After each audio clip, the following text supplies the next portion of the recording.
So we're live and we get back to business. Oh, hi, Dean. How you doing? It's good to see you again, Dean. Hi, guys. Sit down. That's right. And so we're going to go for round 2 today. And we might invite you on the show. We might not. But on the round 2 of the Charlie Kirk, in the first video we talked about the Bible account of Obadiah, where it's only, guys, it's not even one chapter. It's just one page. There's no chapter 2. And in there, the warning is real clear. You make fun of your brother. You laugh when your brother dies, when your brother gets taken into captivity, when your brother falls, and you're there applauding, the wrath of God will come upon you. And they cease to exist as a nation, the nation of Edom. So it's a warning to everybody. And then I just wanted to kind of remind people, because we are ex-Jehovah's Witnesses, and I was upset about the derelict of duty where the religious leaders are not, the major religions are not doing their job, in my opinion, in toning down the arguments and the anger that a lot of our young or a lot of people have. They think that they're morally justified to wish harm on another human being. And Proverbs 17:5, whoever mocks the poor shows contempt for their maker. Whoever gloats over disaster will not go unpunished. And this is talking about just somebody who mocks the poor. This is not talking about assassination. Open assassination of another human being because of a political belief. And you don't think that you're going to go unpunished? And we're seeing that the punishment is happening in a small scale. There's a lot of people right now in the news that you start seeing where they're gloating or happy over the news of an assassination of a political pundit like Charlie Kirk, who has no political power. He's just a man on the street. And people are being fired for their jobs because of the stand that they're taking. What about Proverbs? And this is why I'm doing this, is because I'm not here to preach to you about the Bible, but as ex-Jehovah's Witnesses, I'm telling you, this is what the religious leaders should be doing.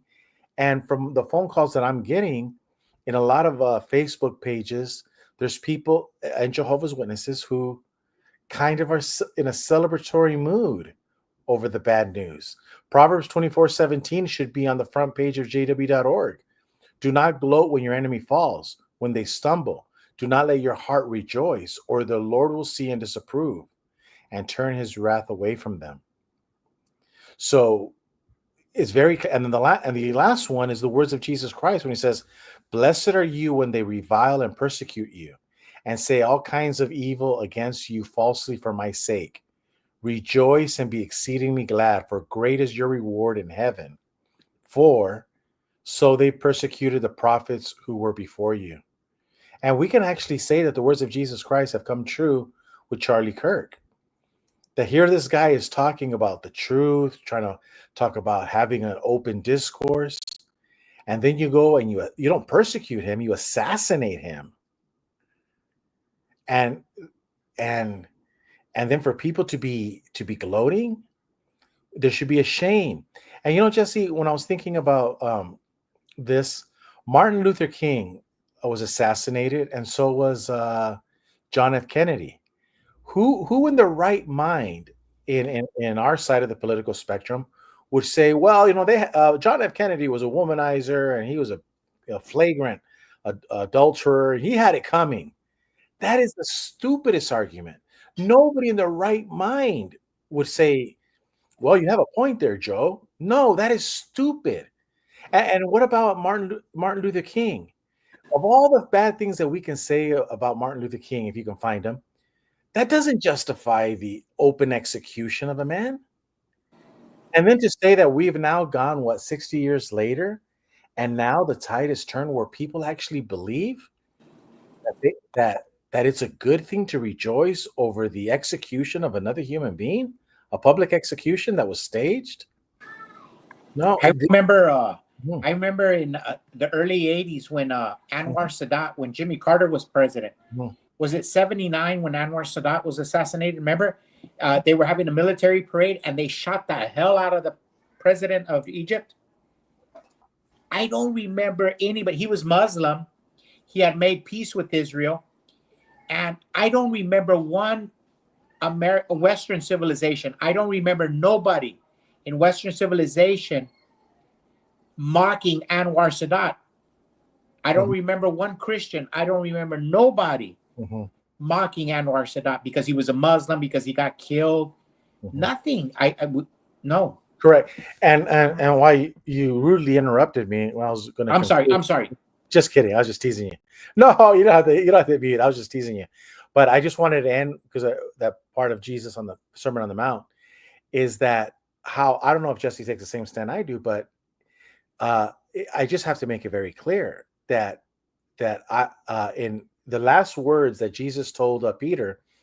Remember when Peter jumps off the ship and the boat, and then he runs to Jesus. Jesus is cooking fish, and he tells him, "Do you love me more than these?"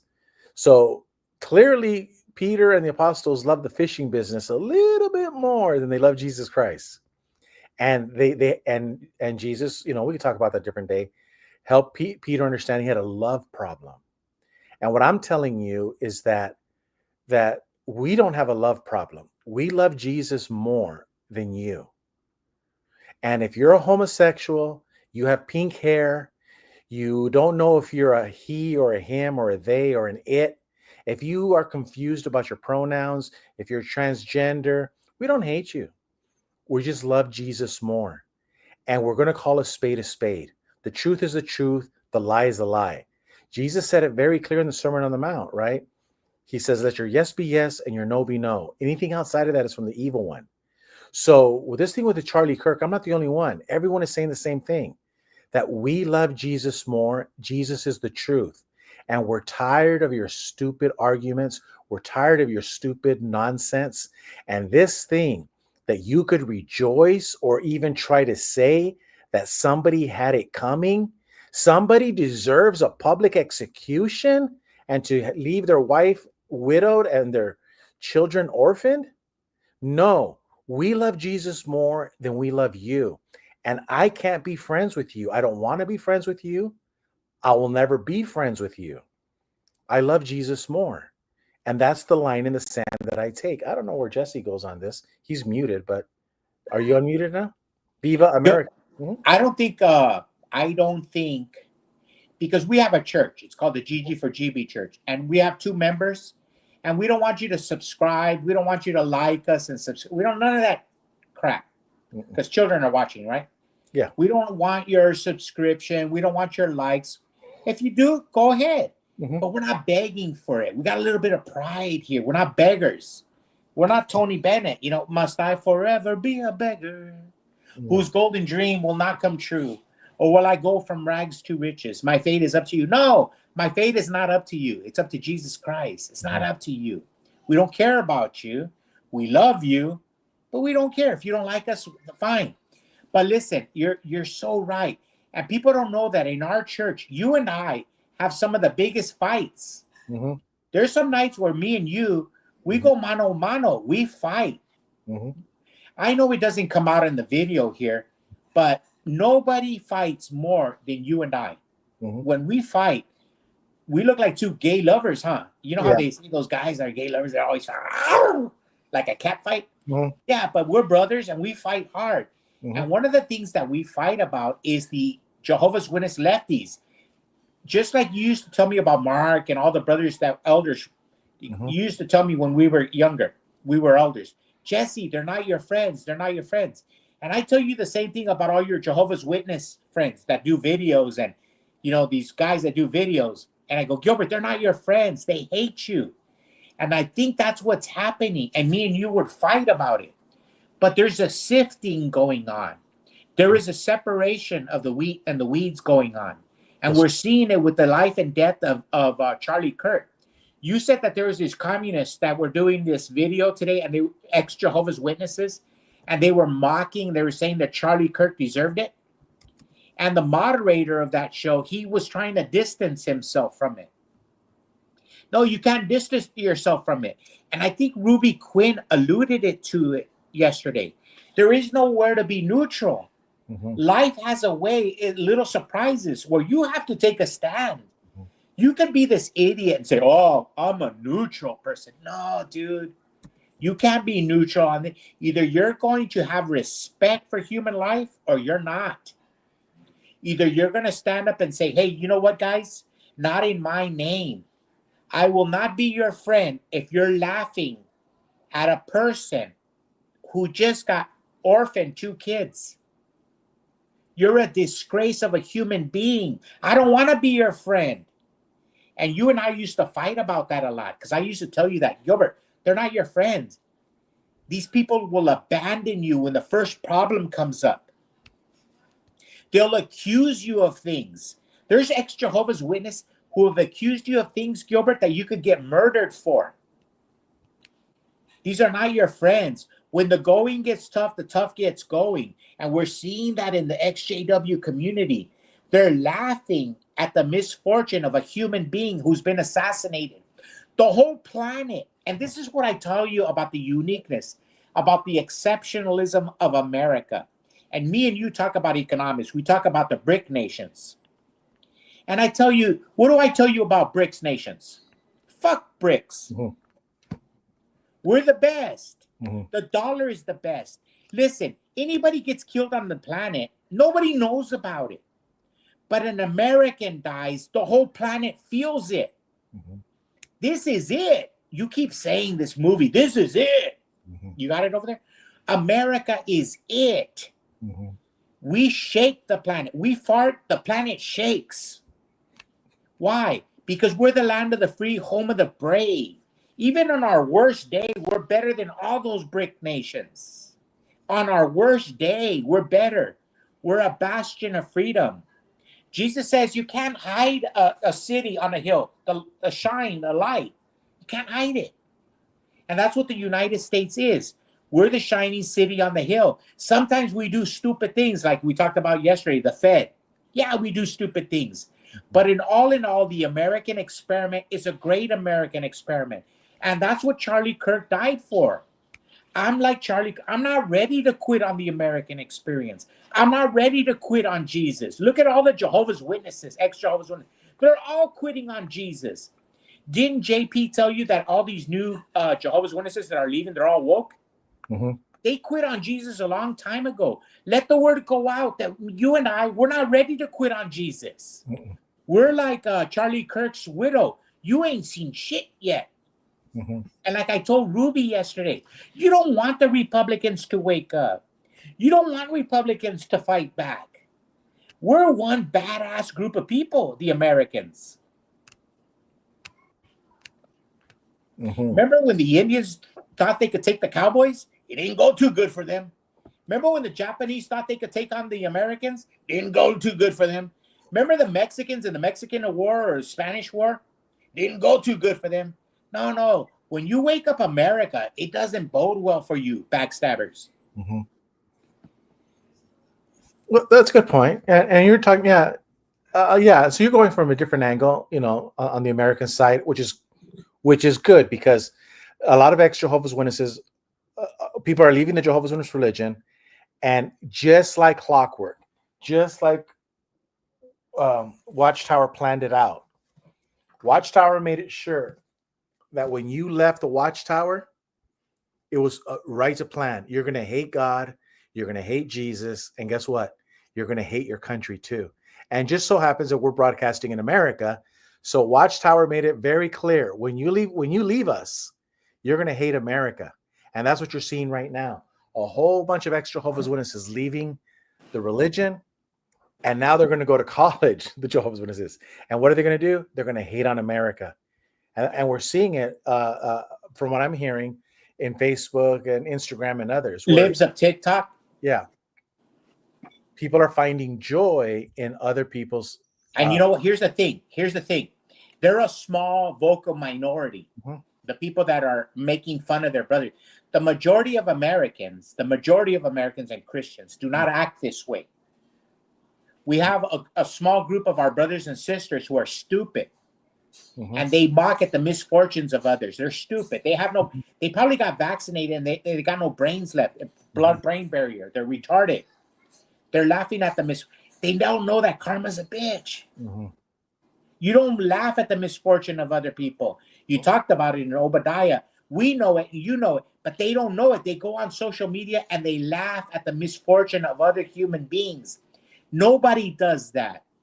And all over the planet, people are crying over the assassination of Charlie Kirk. Mhm. And in the United States, there's a phenomenon. A lot of people are being fired from their jobs for this. So what you're seeing is great Americans who are seeing stupid people mocking. They're saying, like you and I, hey, I don't want to be part of you. You're fired. Or I quit, I resign. I don't want to be part of your organization. If you're going to laugh at Charlie Kirk's death, I don't want to be your friend. I don't want to be your brother. I don't want to be your dad. Even the assassin's dad turned in the son of a bitch. Even the assassin's dad knows from right and wrong. These people have lost all sense of right and wrong. And it's good that we tell them, hey, we love you. We love you. But you cross the line. Ronald Reagan said it. You and I must have the courage to tell our elected officials that there is a line that they will not cross. You and I have the responsibility to go on YouTube, to go to work, to go in our family and friends. Like if our mom and dads were making fun of Charlie Kirk, you go to your mom and dad and you tell, hey, mom and dad, I love you. But you're in the wrong on this, mom. I did it at work the other day. I went at work and they were all talking about this. And I go, hey, you stupid retards. Don't you know that this is not the time to be mocking America? Are you stupid? Are you stupid? Making jokes about the dead? Don't you see that the political winds are against you? But there's a lot of stupid people out there. They really think that they can go and abort the country, a whole generation, and there not be a consequence. They think that they could piss against the wind and they're not going to get wet. And when you and I were kids, we listened to Jim Croce. Don't you know? You don't spit on Superman's cape. You don't piss in the wind. And some people don't know that, Gilbert. Some people are that brain dead right now. Mm-hmm.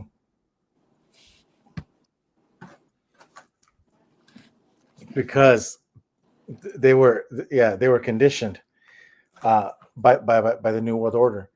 And the other thing is, I remember talking to a guy. He's a YouTuber. His name was, back in the day, James Backwards, and he would always say, brothers and sisters, James Backwards in the house. And he said, he was talking about, and I'm not saying that this is Sodom and Gomorrah, but there's in Sodom and Gomorrah, the people were retarded.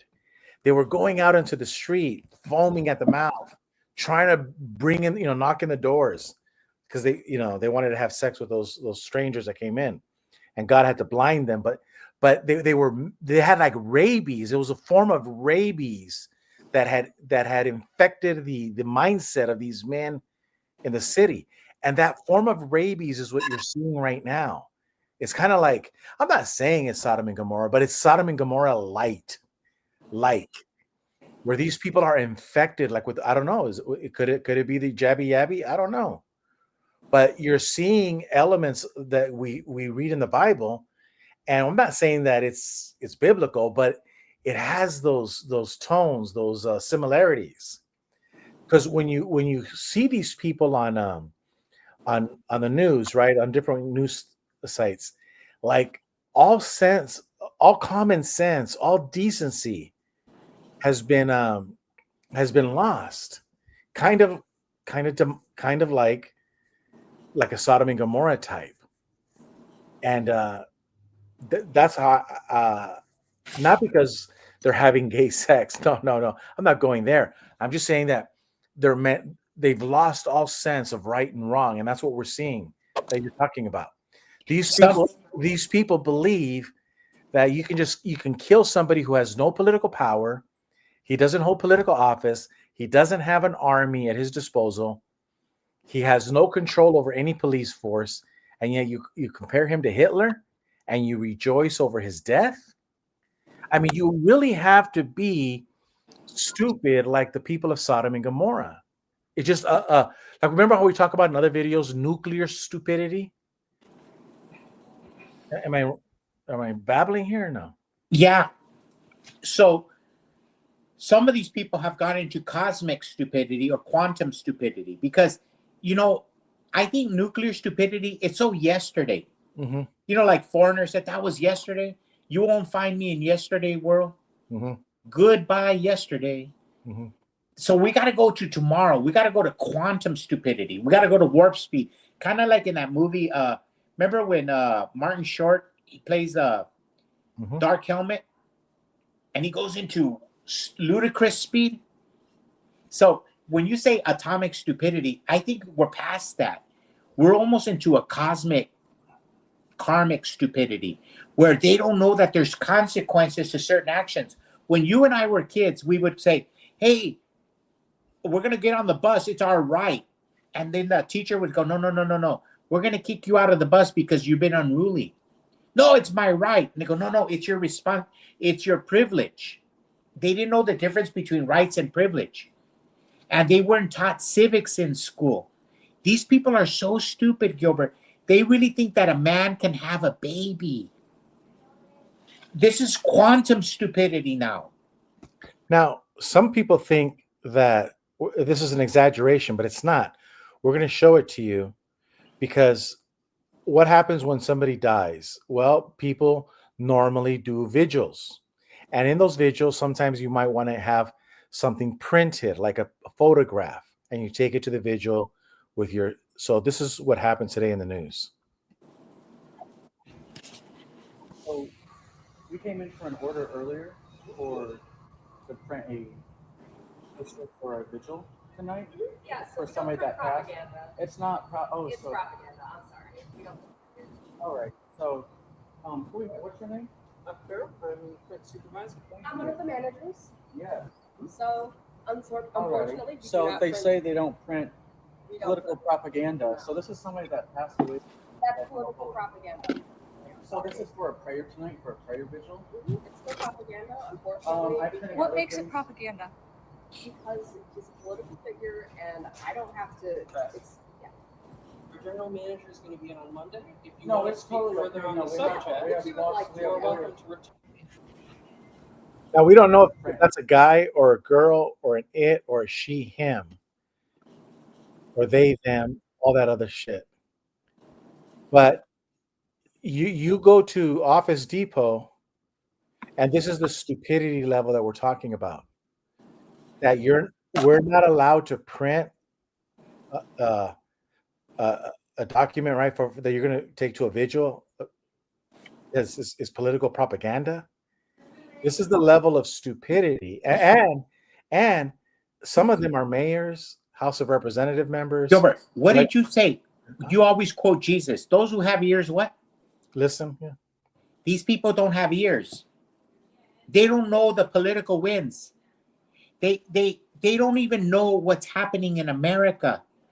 Now, if you heard Charlie Kirk's wife talk about it, she's going to say, I'm going to make sure everybody hears about this. I'm going to make sure and she says the memory of Charlie Kirk is going to go on. One of the most powerful speeches. If you listen to the kids in college giving speeches, they don't know how to put a sentence together in English. They don't. And they're going to college. We're talking about a generation who's lost, kind of like the abortion. There's a whole generation of Americans that have been aborted. There's a generation of movie stars, of Hollywood actors, of singers, of laborers, of engineers that have been aborted. The same thing has happened to our universities. There's a whole generation of our brothers and sisters, young kids, who have no brains. They don't have any thinking ability. They have no reasoning ability. So this gentleman is trying to talk to them and reason with them that, hey, I want to get, and they're calling it propaganda. They wouldn't know propaganda if it bit them in the ass. They're kind of like the Canadian Parliament, always calling white people Nazis, Nazis, Nazis. And then when they have a real life Nazi in their parliament, they could identify him. And they clap. and gave him a standing ovation. To a Nazi, A real Nazi. bona fide Nazi And that's what our Democrat brothers have turned to. They think that a man can have a baby, let them suffer the consequences of their stupidity. Mhm. It is contagious. Ready? Let's go for round 2 of stupidity. Have you spoken to anybody about the great Charlie Kirk assassination? It's also like it's tough not to laugh at this stuff. You know what I mean? Like he's like awful, kind of deserves it in his own way. So how does FEMA feel about? Everybody's kind of laugh. I don't know. I mean, the people that are in charge of this place are like dipshits. Now, Fox News reported that FEMA has put an official on leave from their department who stated online that Charlie Kirk was a racist, homophobic misogynist. Now, O'Keefe Media has a new expose on another FEMA official, and what he says about Charlie Kirk shocks the conscience. I mean, listen, Charlie Kirk getting shot is crazy. Did you know who that was beforehand? The Charlie Kirk guy? Yeah, he's a nut. He's awful. On the night of Charlie Kirk's death, one of our journalists met with a section chief within FEMA named Sean C. Kelly for dinner in D.C. Sean Kelly works in USERA. There's a lot of acronyms in the federal government. That's the Uniformed Services Employment and Reemployment Rights Act section of FEMA. We didn't know that existed. In that section, they protect military reserve personnel to make sure they're taken care of during deployment for FEMA. In the first couple minutes of that meeting, the FEMA section chief started to indulge immediately about the murder of Kirk and said into the hidden camera that Charlie, quote, deserves it in his own way. And it's, quote, tough not to laugh at this stuff. Have you spoken to anybody about the great Charlie Kirk assassination? No, just my friends. I mean, it's tough not to laugh at this stuff. You know what I mean? Like, political violence is not fun. Don't get me wrong, but like how funny, like what he's a lunatic and like awful and kind of deserves it in his own way. If you disagree, that's totally fine. No. Great meme. What's not to let? Yeah, I am become meme. All that sort of shit. The official at FEMA was asked how the entire FEMA department felt about Charlie Kirk, and he stated in his own words, quote, everybody's kind of laughing. So how does FEMA feel about Charlie Kirk getting shot? Everybody's kind of laugh. I don't know. I mean, the people that are in charge of this place are like dipshits. Now, I don't know how like the actual like leadership feels, but the rank and file are, I don't know, not concerned. I don't know. It's very strange. I don't know. There's not like a ton of, I don't think there's like a ton of empathy for the guy. Wow. So that's the atomic stupidity we're dealing with. And they're your uncles, your aunts, your brothers, your sisters, your girlfriend, your boyfriend, your lover, all that stuff. You know. Now, here's the danger, Gilbert. Here's the danger. Right. Go ahead. Yeah. They're so stupid. The communists, if you study history, they were called useful idiots. So what you're seeing here, you're seeing future useful idiots, because there will be false flags. There will be false flags that the world, the deep state, the globalists are going to plant. And these brothers that we're talking about, these college students, they will kill us. They will come after us. So they're going to blame us for some of the false flags. So the pendulum always swings, and we have to be tied together. And that's why I was always saying that we need to be a loving country. We need to be like Abraham Lincoln. We need to be like John F. Kennedy. We need to be like Ronald Reagan. Because they're going to plant false flags. And united we stand, divided we fall. They're going to come after us. Do you remember when they took out Jesus? What happened to the apostles? Divided. They're going to divide us. Do you remember when God was in Babylon? What did he do? He divided the people, divided the language. We have to be of one common accord, one common people, because they're going to kill people and they're going to blame it on us. They saw that the sympathy that Charlie Kirk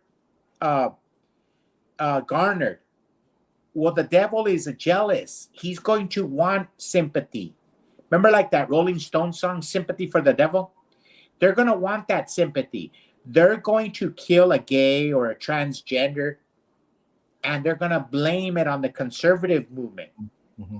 So we got to be very strong. We got to be very strong. United we stand, divided we fall. They're going to try to do everything to divide us. Now, And that's why we can't bite. We cannot get involved in political violence. That's what I was telling Ruby yesterday, the other day. We have to be nonviolent, and we have to preach nonviolence. Yeah. And also on that show, I talked about how we were lab rats of the New World Order and how it worked. I'm going to show you something. I'm going to show you how the governing body speaks just like the people in charge of our Congress. The people don't have any intention of saying something that's going to lead to something dangerous, but we cannot take responsibility for the minds that are out there and how they hear it. Other Democrats are quickly calling for gun control before we have the full picture of the alleged assassin. But we cannot take responsibility for the minds that are out there and how. We cannot take responsibility for the minds. Wow.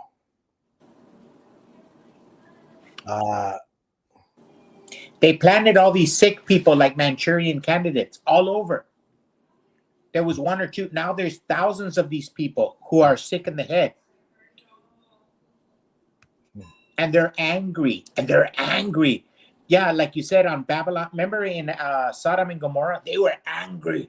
Let us have sex with them. They're angry people. They're everywhere, in every town. They should be in mental institutions. They're on every type of drugs. And that's why we, the conservative people, the Christian people, the God-fearing people, people of faith, and people who love the Constitution, love America, we have to stick together. United we stand, divided we fall. They're going to try to divide. They're going to try to divide our language. They're going to try to divide our Constitution. They're going to try to divide our sports, our everything. They're going to try to divide our money. No, we have to have one common money. Not Bitcoin, not fag coin, not whatever coin you want. No, we have $1. They're going to divide us on everything. The color of our skin, our language, everything. Everything is... No, Babylon the Great fell on division. We have to be united. That's the neat thing about our American experience. Our fathers taught us right from wrong. They said, united we stand, divided we fall. Anything that divides us is going to make us weaker. If they divide us with our Bitcoin, with our dollar, everything, division is bad. The reason I put that thing, I was trying to find it. Thank you for covering me. I guess this guy named Jody, he's a member of the governing body, and I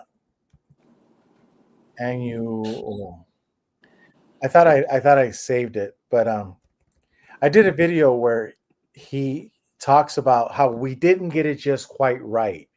Remember that video where the governing body of Jehovah's Witnesses says we didn't get it just quite right? Was that when he said that they're roving about?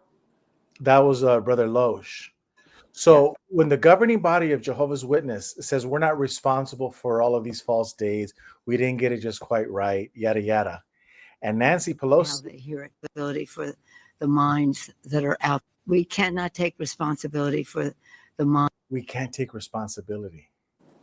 You see, Nancy Pelosi, leader of the Democrats and all of the others, they're not like the Democrat from World War II. What's his name? Harry Truman? Harry Truman, who said the buck stops here. The buck never gets there to Nancy. They are not responsible for anything. Oh, and that's how Watchtower is. Oh, we didn't get it quite right, and we're not responsible for the suicides. We're not responsible for the loans that were lost, and we just ended up selling the property because there was no paperwork. Because nobody really got a statement, so we don't know. We're not responsible for that. They're not responsible for anything. Just like Nancy Pelosi said, these people, it's all. What's the difference between the Jehovah's Witness and what you heard from Nancy Pelosi?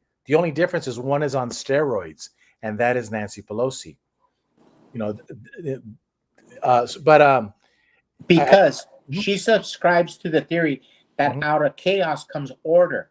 Mhm. They planted chaos all over the United States, in the economic, in Wall Street, in the journalism school, in the universities, in the food, and everything. There's minds in everything. Look at Bobby Kennedy with Health and Human Services. He's talking about food coloring. He's talking about pesticides. He's talking about everything.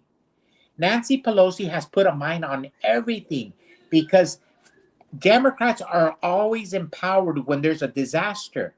They're there to pick up the pieces. For example, and I always use this as an example. Do you remember when Hurricane Katrina hit? They were able to destroy George Bush. George Bush beat George W. Bush beat Al Gore in the 2000 election. They destroyed George Bush with Hurricane Katrina. So they use these minds. They weaponize. Even the weather is weaponized against God-fearing people. They'll abort an entire population, and somehow they'll blame Christianity for it. These people are sick. They'll genital mutilate their children, and somehow they'll blame Donald Trump for it. And the brain dead brothers and sisters of ours will go along with it. I've seen it with my own eyes. Now, speaking of brain dead, some of these are your brothers, sisters, mothers, fathers. Check this out. He's still on the loose because they want to find him. So I would think that that's one of the main reasons they're holding this news conference. My guess is we're going to see an image of this guy possibly in the next 20 minutes. The news conference is scheduled for 3 o'clock in Utah time, which is 2 o'clock Pacific, 5 o'clock Eastern. Janet, go to have somebody look at the Fox. Trump just posted that Charlie Kirk is dead. Wow. And there you go, friends. That's your mom. That's your brother. That's your relative. That's your coworker. It's probably your wife, a husband, lover, fiance, all whatever. And they clap. They rejoice when somebody they disagree with politically dies, is murdered, assassinated. So that's what we're dealing with. The enemy is within us. It really is. And those people need to repent. They really do need to repent. And so just real quick, Jesse. So I put this to a couple friends. I'll put it to you. It's so let's say, for example, what would you tell somebody if they have a feeling and go, Jesse, I had this feeling, I know it's wrong to rejoice over somebody, but his death, but I kind of didn't feel bad. I kind of felt good. What should I do? And I'll give you my answer, but I was wondering what you would tell a person if you're sick and you're demented and you kind of rejoice over the bad news of other people suffering. Well, first of all, and I think in the comments section somebody alluded to they never knew God, and you have to know your position in the cosmos, in the grand scheme of things, and you got to understand that we're dirt. We're not worthy of God's grace, and as a human being, if you fall in that sin, because we're all sinners and we've all fallen short, and none of us are perfect. We've all do things. But if we rejoice at Charlie Kirk's death or anybody's death, you need a come to Jesus moment. Somehow you got to get on your knees and repent, because we're telling you right now, the hellhounds that will be released will chase you from now until eternity. And in eternity, you will not be in the bosom of Abraham. You'll be on the other side of the great divide, where the gnashing of the teeth and the fire of the lake is at. and you will look over and you will beg for a drop of water, and it is not going to come. And so there is time. While there is time, repent. Correct. And it's very because our important. Lord is marching on. Yeah, because this is very important because as Jehovah's Witnesses, a lot of ex-Jehovah's Witnesses hate the governing body. And we understand all that. We understand everybody's feelings. But to rejoice over their fall, and I hear it all the time. I hear people, they talk about, that they will rejoice in that day. And the Bible is very clear. We talked about it. I'll give you an example. Here it says, do not gloat when your enemy falls. So let's say Watchtower is falling and they stumble. Do not let your heart rejoice, because the Lord will see and disapprove and turn his wrath away from them. So let's say Jesus is coming down and he's going to destroy or punish Watchtower.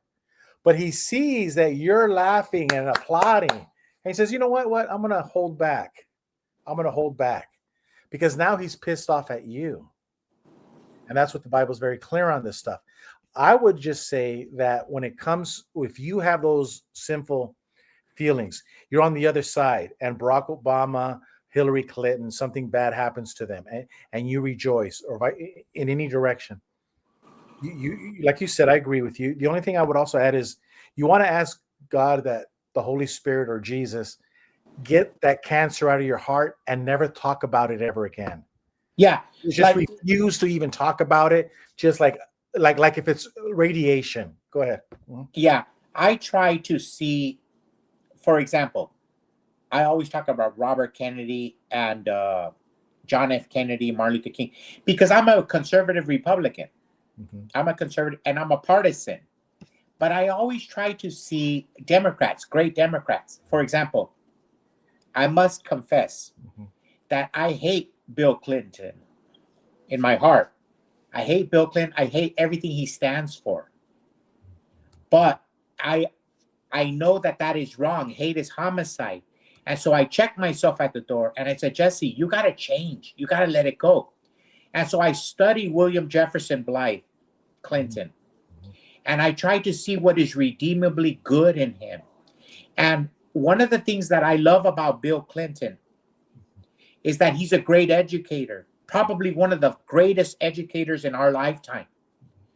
And even Rush Limbaugh talked about that, the greatness of Bill Clinton. When he went into a room, everybody shut up. His magnetism was so great. His charisma was so great. We know from experience that he used his charisma for evil, for getting pussy is what he used it for. Instead of advancing human greatness in American is exceptionalism. He used it for his own selfish purposes, but he was great at it. And he never stopped preaching what he believed in. His tax reform or whatever Bill Clinton was working on, he was always preaching it. He was better than any other politician of his time. And when he lost, he tried to take a victory out of it. His pragmatism was real great. And so that's what I do to try to work my hate. I try to take my hate, like I hate Bill Clinton, and I try to see what is the greatness of this man? What makes this man so great? And that's how I fight the hate that is in my heart. Okay. Yeah. And also because, you know what? This is why this is very important. I'm going to do a video file. And it's right here. Ready?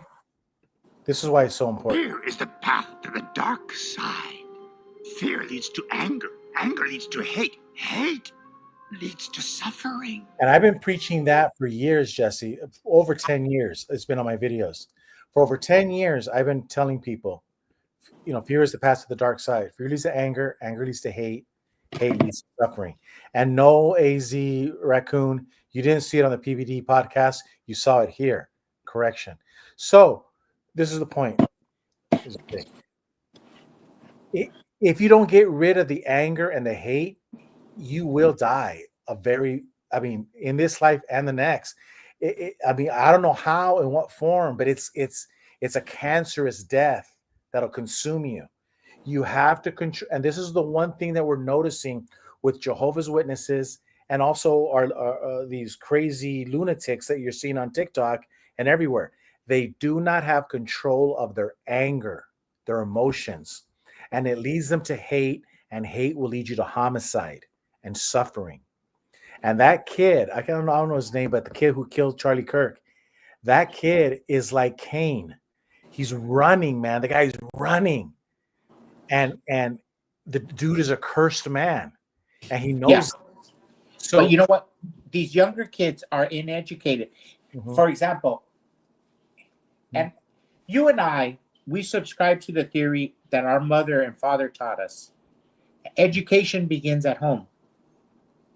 But these young kids of this generation, and I say it with a lot of respect, they really think education is in the halls of academia. They really think so. Yeah. So they're uneducated and ill-prepared to go into this world. For example, in general politics of the day, they're filled with hate and vitriol. And you listen to a lot of college students today, and they are giving speeches in Iowa or everywhere, in Utah. They can't even speak the language. These are college educated. It's embarrassing. They can't even speak off the cuff extemporaneously. They have to read everything. They have absolutely no training in speaking. They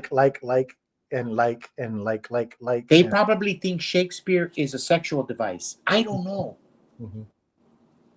But they have no concept of the English language. The battery version of Shakespeare, or the I don't know. I don't even want to go there. But what I'm trying to say, they have no concept. They have no education. Yeah. For example, let's take our fathers before us, our brothers before us, Ronald Reagan and John F. Kennedy, Bobby Kennedy, Sr. These men debated, and they saw the world totally opposite. For example, if you go to 1963, 1964, 1960, and you listen to John F. Kennedy speak about the United Nations, he called it man's last best hope for mankind on earth.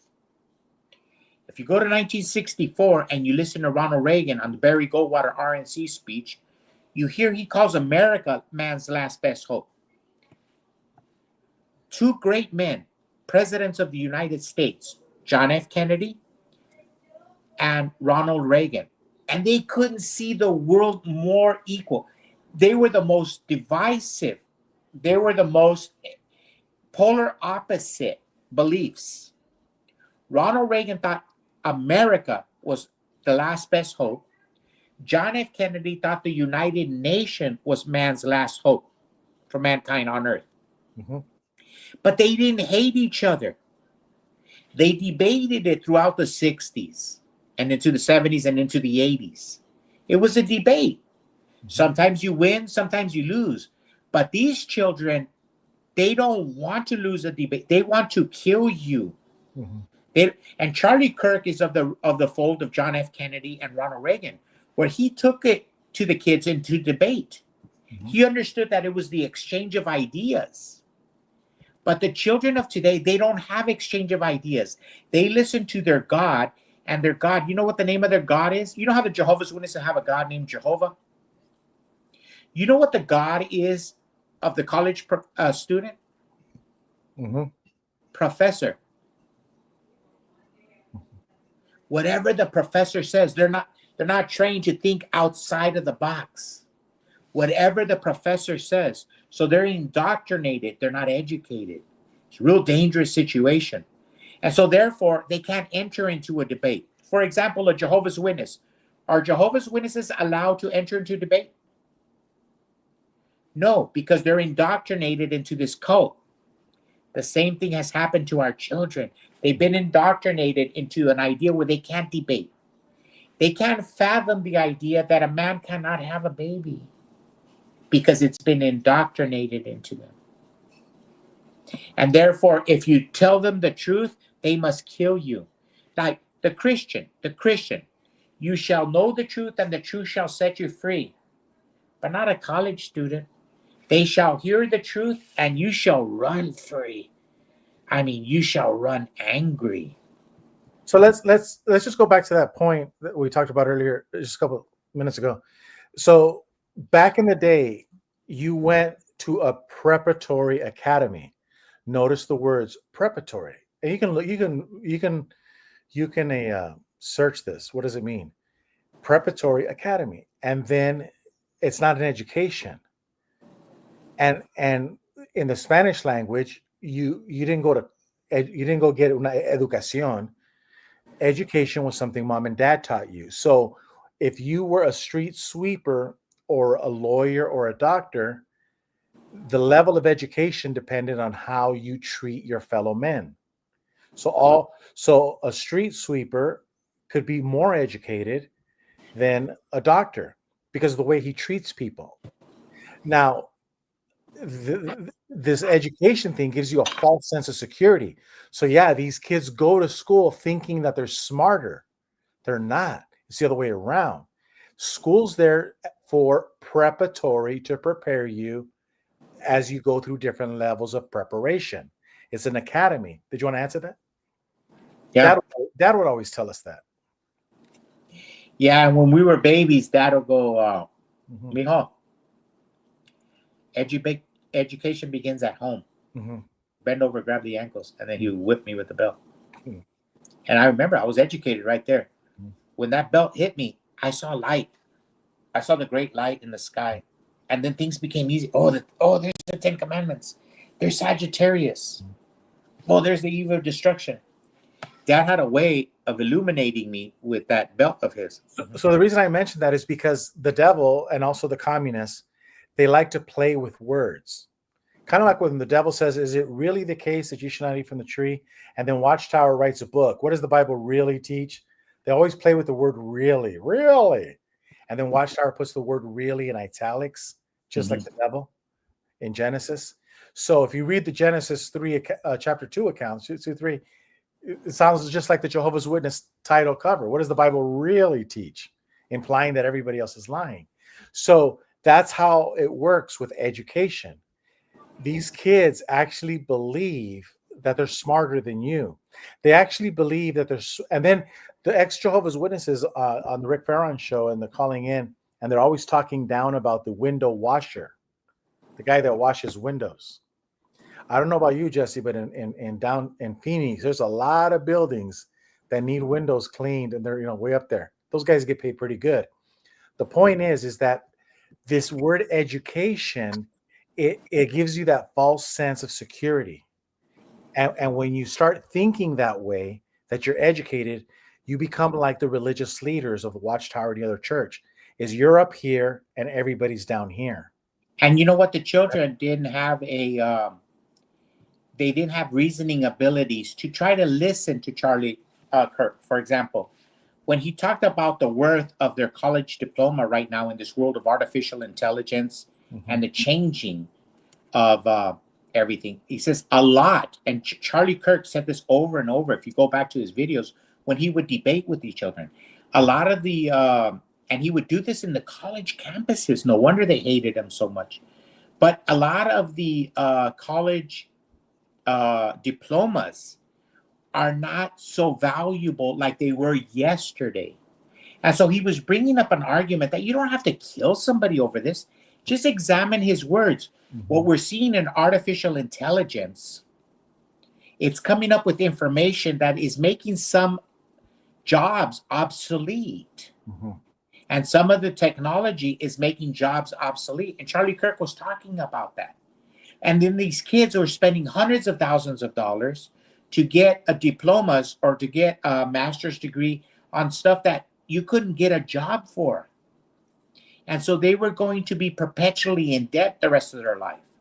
And so he would bring these conversations to people, and they would hate him for this. Correct. Now, one person who talks about that is Robert Kiyosaki. And his advice is, don't go to college. Don't go. So you get out of high school, don't go to college. You know what he tells you to do? Understand how the education system works. Understand how the monetary system works. Understand how the banking system works. And then when you start understanding that all of those loans you cannot file bankruptcy for, and they will even take away your Social Security check percentage of it when you get old. What does that mean? That means that they intend for you to be paying on this till the day you die. So now that you know everything, then what does Robert Kiyosaki say? Now you can go apply for college. But see, now you're going in eyes wide open. Yeah, it's like any trade and any profession. Same thing. I thought when I heard that, I thought the same thing. For example, if you're going to go into a trade, maybe it's good to work a little bit in that trade and then go to college and learn the engineering behind it, the science behind it. For example, let's say you wanted to be an air conditioning technician and you learned a little bit about all the parts and tools and just the basics of it. And then you go to an air conditioning, mechanical, refrigeration engineering school. Now you become a mechanical engineer because you have a little bit. But if you go there not knowing anything, sometimes the words are going to be so complicated. But if you work in the trade, if you respect the trade, then you can go to school and learn the theory behind it. And it becomes easier. And that's what Robert Kiyosaki was saying. That's all he was saying. Hey, why don't you learn the basics about of economics before you get in debt for $250,000 for the rest of your life? Yeah. Yeah. And then that is the counsel of our great grandfather, who would always tell us that half the world is out there to screw you, take advantage of you, F you. And what is the other half doing? So we know what one half of the world is trying to do, is trying to get you to bend over. Exactly. And what is the other half of the world trying to do? Getting away from the first half. Gilbert, and here's the thing. Man, I hate to say this, but if guys were chopping off their privates, all the guys, all the men in the world, would you try to stop them? A guy who likes women? No, because then there's less competition. Okay. And so all these kids going to college, they can't get a job. They're not learning anything. They're taking liberal arts, getting degrees that they can't get a job. And then what does America have to do, like under Joe Biden and Barack Obama? They have to import all these people to do the jobs that Americans won't do. Maybe if you respected those jobs and you invested a little bit in trade schools and you elevate the trades and you elevate work, but instead you demean work, it's a dangerous consequence for college students and for laborers. It's a disgrace for everybody. That's why you see the Bureau of Labor Statistics under Joe Biden. It was all lies. The Bureau of Labor Statistics, one of the things we're finding out, it's like a woman that you picked up at a bar on a Friday night at 12 o'clock. You take her home and she's more man than you are. It was all lies. Everything is a lie. Everything we're seeing is a lie. And the same thing with college education. In a lot of places, it's not practical to get certain jobs, certain degrees. And nobody has the courage to tell Johnny, hey, Johnny, maybe it isn't a good idea for you to get in debt with this degree. And along comes this gentleman named Charlie Kirk, who talked about that at college. This is a very brave man. I mean, the legacy that this individual left for the country is so great. Very practical. You were always talking about it in religion, that religion doesn't teach practicality.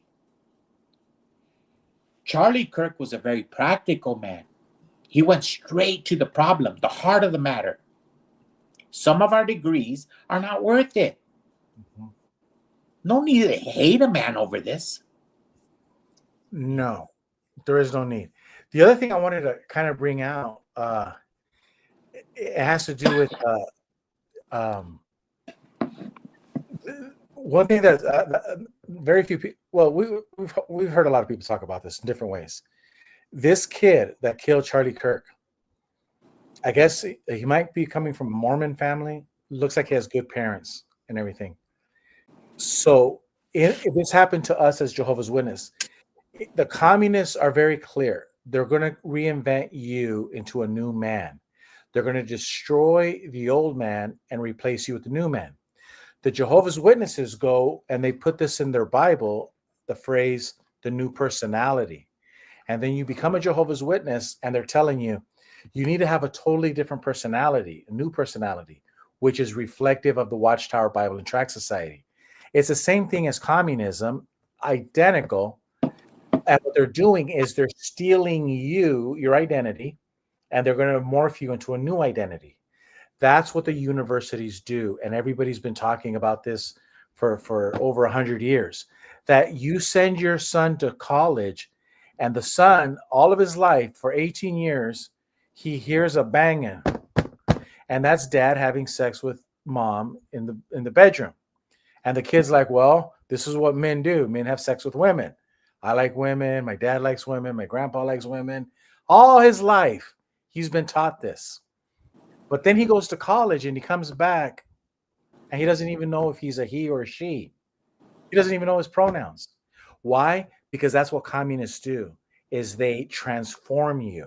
And they don't want you to be anything like your dad, anything like your grandfather. They want to change you completely, just like the Jehovah's Witnesses. And do they accomplish this with everybody? No. Just like the Jehovah's Witnesses don't accomplish it with everybody that they study with. But there's enough people that do get caught in the trap. Yeah, and now with the Jehovah's Witnesses embracing universities, it's going to be more prevalent. And it's what was happened. The state of higher education today has lowered itself to the state of the Jehovah's Witnesses. So now there are peers. They're peers. So the Jehovah's Witnesses of 2025, in their worldview, is equal to the view of the college educations. So what you're going to see in sexual matters, you're going to see a lot of Jehovah's Witnesses, and you're starting to see that out. A lot of people are saying a lot of the ex-Jehovah's Witnesses that are coming out are very woke. They're not like 5, 6, 7, 8, 9, 10 years ago, who are probably extremely conservative. The Jehovah's Witnesses coming out, they all paint their nails, the guys. Yeah, the guys paint their nails. Yeah, they paint their nails and they dye their hair, and they're all going to be blue hair. In a couple of semesters, you're going to start seeing that in the ministry school. The kids are going to get tighter pants, and then they got the arbitrator child pants, Tony Morris. He's no longer there, the referee of tight pants. And so you're going to see every form. The guys are going to be wearing makeup in a couple of semesters at the Kingdom Ministry School. They might even change the name of the Kingdom Ministry School to Jehovah Coin School. I don't know, but it's not going to be Kingdom Ministry. Yeah. And so that's what we're seeing. Jesse, so it's already been an hour and 2 minutes, so we should probably wrap it up. Yeah, for everybody. But So basically what we're seeing is that I just wanted to say that one of the things we're seeing very interesting is that there's a separation of the wheat and weeds. And a lot of our Jehovah's Witness brothers and sisters, peers, that's why I always hated the word community. We're not a community. We have nothing in common. And everybody, oh, Jesse, that's stupid. No, we're not a community. Because you made fun of Charlie Kirk's death. And so there comes a line, like Ronald Reagan says, you and I must have the courage to tell our elected officials that there is a line that they will not cross. And making fun of somebody's misfortunes is a line that they will not cross. And it's a line that I won't cross. When I find myself hating somebody, I know that I have fallen into evil, and I must correct myself. I must stay true to the principles of nonviolence and abhor hate. And that we love Jesus more than those little fishes. We love Jesus more than you. And we're not going to put up with this shit. We're not going to put up with this stupidity, because this stupidity is contagious. And just like COVID is contagious, well, this stupidity of they, them, this stupidity, and just all of that stupidity of hating other people because, or wishing people's death because you disagree with them politically, that stupidity is contagious, and we want nothing to do with it. Go ahead. And also, it gives you the dimension, and I've always go into the spiritual element and the American dream and the American spirit, and I heard it today being spoken by the governor of Utah and different commentators and the wife of Charlie Kirk. But they were talking about the American spirit. And when I was listening to them, I got so scared because I thought I was speaking. They were sounding like the things I was saying. But the American experience is a beautiful spirit. We're seeing that the Lord is marching on. We're seeing a separation of the wheat and the weeds. We're seeing a separation of the spiritual man and the physical man. for example, if you look at the comment sections, you can always tell who's a physical man.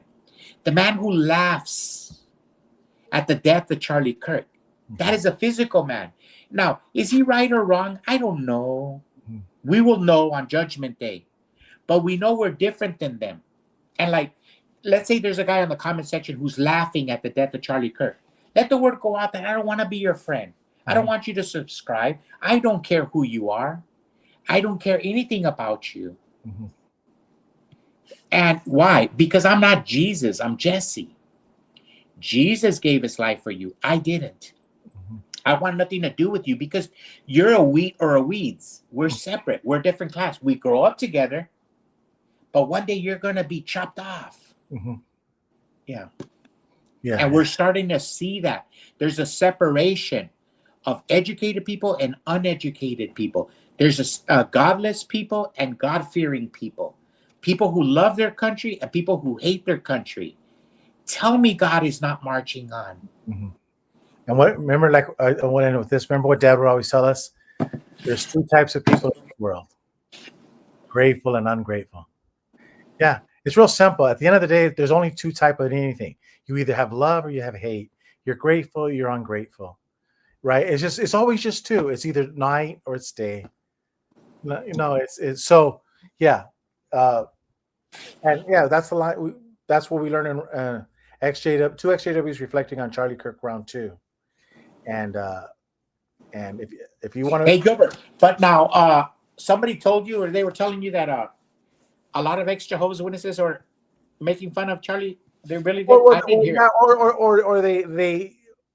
Or they're making also comments like, not that he deserved it, but he's out there. It's like, no. So was Martin Luther King. He didn't deserve it. So was John F. Kennedy. He didn't deserve it. Don't even try to go down that road. Gilbert, not an inch. Now, let me ask you. Let's say you have a fat, ugly dude dressed in stiletto heels, painted all kinds of homosexual, transgender, marching inside and eating the Eucharist in a Methodist church. Now, this ex-Jehovah's Witness won't say nothing that guy's out there, but he'll say Charlie Kirk is out there. Yeah. That's where we're at, huh? That's where we're at. Yeah, and we're just and I've heard a lot of people, they're just not taking it. Everyone's taking a stand, saying no, it's over. It's over.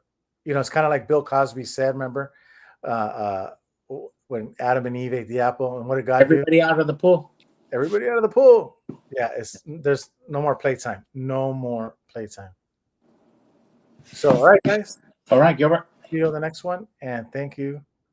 Thank you for making us do this video, Jesse. We'll see you on the next one. All right, guys. I hope you liked it, and if you didn't, well, there's nothing I can do. Good night to you too, Cubic, and everybody else.